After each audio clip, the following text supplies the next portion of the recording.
Talk story में आपका स्वागत है। हम हैं आपके लिए लाए हैं एक खूबसूरत कहानी। एक छोटे से गांव में एक बहुत ही मेहनती और ईमानदार किसान रहता था। उसके पास एक बड़ी सी खेती थी जिसमें वो विभिन्न फसलें उगाता था।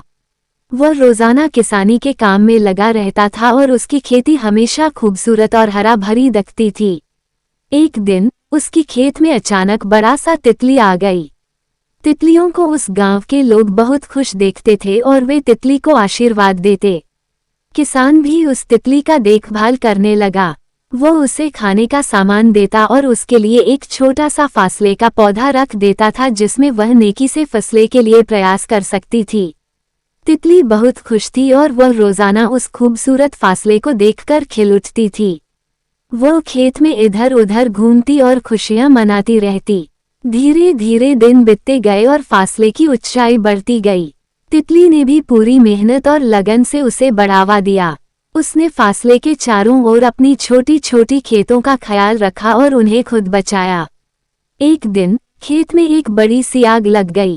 किसान बहुत चिंतित हो गया और सोचने लगा कि कैसे अपनी मेहनत से उगाई गई फसलें को बचाए। तभी उसकी नज़र तितली पर पड़ी। तितली बहुत ही साहसी थी। वो अपने पंखों से खेत के ऊपर उड़ी और बारीक सी बूंदों से आग को बुझाने लगी। उसकी मेहनत से आग शीघ्र ही बुझ गई और सारी फसलें बच गई। किसान बहुत खुश हुआ और तितली को धन्यवाद देते हुए बोला, धन्यवाद तितली, तुम्हारी ईमानदारी और मेहनत ने मेरी फसलें को बचा लिया। तुमने अपनी छोटी सी शक्ति से भी इतना बड़ा काम किया है।